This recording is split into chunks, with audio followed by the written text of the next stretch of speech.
Going on, everyone? Welcome into another edition of the 415ers podcast. As always, on the Odyssey Sports Podcast Network with 95.7 The Game, coming at you twice a week here in the off season. My partner, Marc Grandi. My name is Evan Giddings. Please download the Odyssey app. Check us out on YouTube at the 95.7 The Game channel. Subscribe, download, and rate both while you're there. Mark, we got a lot to get into today. We got to talk about some comments from the general manager, John Lynch, who spoke as we're recording this on Monday earlier today. We also have, of course, our week one of training camp takeaways, officially 7 days in, even though the pads just came on Monday. And of course, we'll get to some of Kyle Shanahan's comments and the 4-quarterback system that apparently the 49ers seem to be employing. But before we do all of that, what's up, man? How are you? I'm doing well. It's great that the pads are back on. As you said, as we're recording this Monday, first day of pads being on. It's exciting. There's a ton of talk around this team, which always is exciting, of course. Now we're getting most of you listening to this, I would imagine, on August 1st. We're getting into the month where we actually have some live football. There will be preseason games this month, which is super exciting. And there's just so much to talk about. So I'm fired up. There's so much content coming out of Santa Clara right now. We'll do our best to try to sift through it and give you only what you really need. Sift through all of the, I don't know, the false storylines, all of the, that's not that big of a deal. We'll just give you the meat and potatoes, what you really need to know, because there's so much stuff coming out of the 49ers in Santa Clara. But we'll narrow it down for you. The 415ers are the place where you just go to get what you need, the biggest stuff, and we got that for you. The necessities, the bare necessities, to quote the Jungle Book.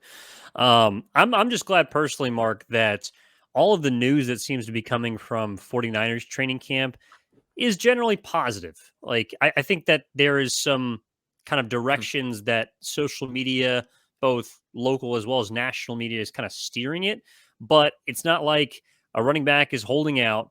It's not like even their one holdout right now, Nick Bosa, is expected to continue to hold out, and there's a situation surrounding him. It's not like the owner's talking about how a player may or may not be traded and how they may or may not be messing with their contract situation. There are a bunch of, I think, positively infused storylines with this team, even though they might not take everyone where they want to go. And that, of course, is because of Kyle Shanahan and the way that he is, at least so far, approaching the quarterbacks and the quarterback room, because Brock Purdy's back. He's able to throw. He was in pads on Monday, but that means that there's 4 quarterbacks now taking snaps and reps. And even though not every day that's going to be the case, because Brock Purdy will have 2 days on, a day off, maybe an off day mixed in, the trio of Trey Lance, Sam Darnold, and now Brandon Allen will be getting opportunities to prove that they belong in the quarterback room. And over the weekend, the San Francisco Chronicle's Eric Branch asked Kyle Shanahan specifically about Brandon Allen, because everyone's kind of wondering, number one, what he was doing in the room in the first place when they signed him, how he can contribute, but also why he's taking so many snaps, it appears at this point, away from the 3 guys supposedly ahead of him. And here was their back and forth. I thought it was interesting. Why are so many snaps going to your number 4 quarterback? 2 of the days he's the number 3 quarterback. Right, but I think just overall, we'd agree 37 snaps is a decent amount. Yeah, I mean, you think that is? Based on your previous training camps. Yeah, well, he earned them in OTAs. He did a good job in OTAs, and today he was the 3rd quarterback. So he got all the 3 reps, 2 of these 4 practices, which is a good amount. The other guy's been splitting the 1 and 2s, and it'll bump down, though, when we have 4 out there more. Combative Kyle is back. Mark, what did you make of the interaction there over the weekend? Well, Eric Branch is spot on the money. It's the question that has to be asked, and it seems like a lot of times Eric Branch is the guy that asks these questions. So first of all, credit to Eric Branch for asking it and following up and sticking to his question, because you could tell Kyle was a little ticked off that he was being asked that question, and Eric Branch didn't shy away. It's interesting because this is out of the ordinary. How often across any camp, let alone Kyle Shanahan's past camps, does a 4th string quarterback get this much run? Not just in terms of the number of reps or snaps that they're taking on the practice field, but how many times has Kyle Shanahan brought up Brandon Allen, even when the question wasn't about Brandon Allen? I remember at least 2 times. When does that happen for any other fourth string quarterback in this entire league? It really doesn't happen all that often. So what does this mean? It means, for whatever reason, Kyle Shanahan is interested to learn more and to see what Brandon Allen has.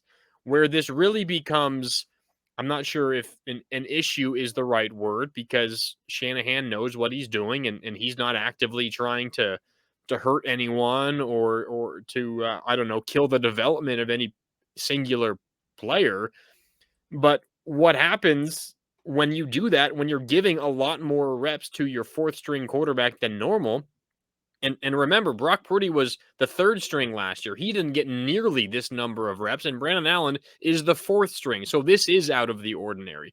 But what happens then when you do give more reps than normal to your fourth string guy? It takes away from others. Not saying that Sam Darnold deserves more reps, not saying that Trey Lance necessarily deserves more reps, but when you say out of one side of your mouth that Trey Lance simply needs to play, which has been the message from both John Lynch and from Kyle Shanahan really all offseason long, and then on the other side you come out and say and give Brandon Allen, your fourth string quarterback, more reps, you're going to raise some flags. That is not normal. It is strange. And I don't know how you feel, but the most logical takeaway, at least that I can glean from all of this, Evan, is simply the 49ers don't really believe that much in Trey Lance. And as a result, they want to see what they have in their other quarterbacks, because for whatever reason, they might not feel comfortable if Trey Lance has to actually take snaps at quarterback for them this year in the regular season. If you feel that way, okay, this makes sense. You want to know what else you have at the quarterback spot. But it just is really hard for me to believe that Brandon Allen, a career journeyman, is someone who you might believe and trust in more than the guy that you hand selected just a couple of years ago and picked number 3 overall.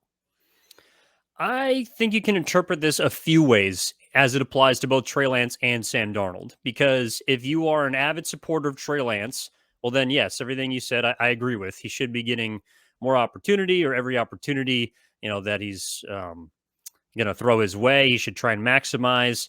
And I think he's done that so far. By the way, it was noted that on Monday, Trey Lance had reportedly the best day of any quarterback in his 18 snaps that were split evenly with Sam Darnold as far as the second team.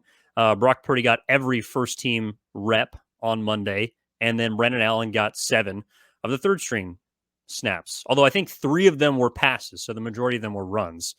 But however you take it, Brandon Allen's gotten 44 snaps in training camp so far through these 5 days. That's a lot for a fourth string quarterback. If you are a Sam Darnold fan, I don't know how many of them are out there, but Sam Darnold's learning a brand new playbook, and those snaps are also valuable for him.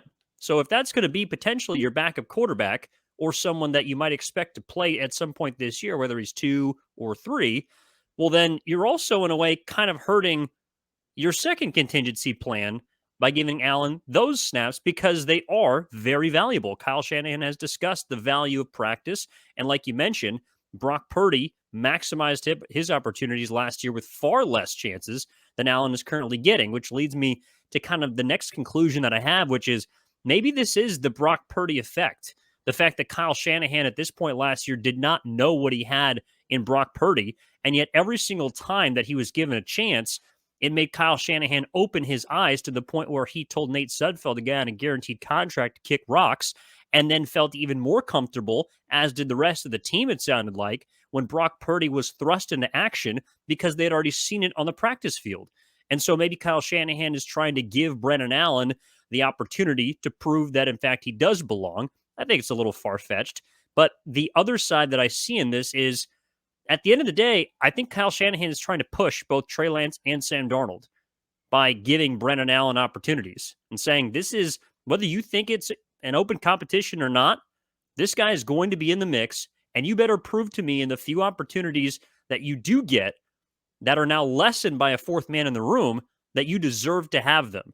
So it really depends on how you interpret kind of the actions of Kyle Shanahan. To me, Mark, But both for Trey Lance and Sam Darnold, this is detrimental no matter who you're a fan of. Yeah, no, it is. I would argue when it comes to Sam Darnold, yes, he's new in the system. Trey Lance is entering his third year. Of course, this is Sam Darnold's first year here. Trey Lance obviously has the leg up in terms of understanding exactly what Kyle Shanahan wants out of his quarterbacks and the intricacies of the system and probably knows the playbook, of course, much better than Sam Darnold does. Sam Darnold obviously has the advantage of being a multi-year starter in this league and has gone through multiple training camps as the starter, has taken just about every single first team rep in training camp at his previous stops, maybe not so in Carolina, but certainly with the New York Jets. And this is a step back for him. You're right. But his experience, I think, while at least on the field in the regular season has been relatively lackluster, it's still something I think that he can fall back on and lean on in moments like this. I don't really buy the, I don't, correct me if I'm wrong. I'm trying to paraphrase what you said. I don't really buy the, I don't know, the motivating tool that this could be from Kyle Shanahan to Trey Lance. I don't think this is a situation where someone like Trey Lance needs the tough love. Trey Lance has been through incredibly difficult situations already in his career. I mean, you think back to everything he's been through, and his career has just been destined for failure. I mean, think back to the COVID year when he was in college. He had a fantastic season, and then COVID hit, and he wasn't really able to play again. That one collegiate year at FCS North Dakota State is the last football season he's really played, and that was what, 4 years ago now. And then you think back to his rookie year when he got hurt in a spot start early in the season. He had the nagging injury throughout the offseason last year. And then, of course, now he breaks his ankle a season ago when he's finally going to be the team starter. And now he's thrust into this position where he's going to be at best the backup to a last year's Mr. Irrelevant. And suddenly Kyle Shanahan says, hey, I need you to get your ass into gear. We're going to give some snaps to this fourth string guy and see if you can take advantage of it. No, I don't buy it. This is a situation where Kyle Shanahan, if he still believes in Trey Lance, I'm not saying he should baby him and give him more than he deserves, but if he's trying to motivate Trey Lance in this way, I just don't, I can't possibly see how that would be beneficial. Maybe it's what's in his mind, but I see that as the exact opposite of what Trey Lance needs. If the goal, again, is to see if this guy is actually good and could help your franchise in the future, I don't know if that's right. Now, the caveat is maybe the 49ers already believe that he's not that guy. So who the hell cares moving forward? Well, look, number one, I wouldn't describe Trey Lance's career at all as destined for failure. I would call it more so unfortunate, the way that things have panned out. It's not his fault he was drafted third overall. If he plays a full season in college, he might not be taken in the first round. Who knows? But back to the point about motivating factors. This would not be the first time that Kyle Shanahan has had a player that we have felt unfairly put in a doghouse about. And that player before was Brandon Ayuk. All we talked about heading into 2022 was how Brandon Ayuk had not been able to do this and not been able to do that. And in 2021 was in the doghouse of Kyle Shanahan. And how did he respond? Like a dog. Because he is now to the point where everyone has unequivocally said he's the most impressive player in camp. We expect big things from Brandon Ayuk. And that's on him, yes. But Kyle Shanahan did what he could to motivate one of his star players. They're in very different situations, but I don't think it's out of the realm of possibility for, in addition to the rest of the factors that are at hand, for Kyle Shanahan to also try and play some mind games to extract the best out of a quarterback that he doesn't have a whole lot of time left based on his contract situation to figure out if this kid can do it. If Trey Lance's mental makeup is his greatest asset, which is all we can really base him off of at this point, well, then motivating should not be an issue. And so at this point, it's sink or swim. He is, by Kyle Shanahan's actions, by giving reps to Brandon Allen, by splitting reps with Sam Darnold, by bringing those two guys in the quarterback room in general, he is, to me, in Kyle Shanahan's doghouse. And you got to get out one way or another, and it can either be up or it can be down. Ayuk showed you what happens if you go up. We've seen a lot of players go the opposite direction. So I'm not saying it's all up to Trey Lance, but if you're Kyle Shanahan, you're going to throw anything at the wall and see if it can stick. I get trying different strategies, maybe things that are outside of the box a little bit. I just don't see how that answer gets you closer, or that answer helps you in with this specific problem. Brandon Ayuk was a guy who had a lot of success as a rookie and was going to be one of the team's starting wide receivers, and that didn't really change. And then there was, the reports that wasn't, giving his all in practice and all of that, and that's what resulted in being in the doghouse. My question would be, what has Trey Lance done to deserve being in the doghouse? Breaking his ankle? I mean, this guy hasn't really had a fair chance to prove good or bad what he is. Maybe Kyle Shanahan is convinced solely on what they see on the practice field alone. I don't know, but I think those situations are entirely different because by all reports, what they're telling us, Trey Lance is one of the hardest workers, one of the more reliable guys in terms of in the locker room, on the practice field, working in that regard. I don't see how this is something that could help him. You say on one side, he needs all of the reps, all of the opportunities he can get, and then what you end up doing is taking those reps away. I get that it could be motivating. I just don't see how that's the solution at this stage of the guy's career. I mean, nothing else has worked at this point. So I guess he's got to try whatever he can.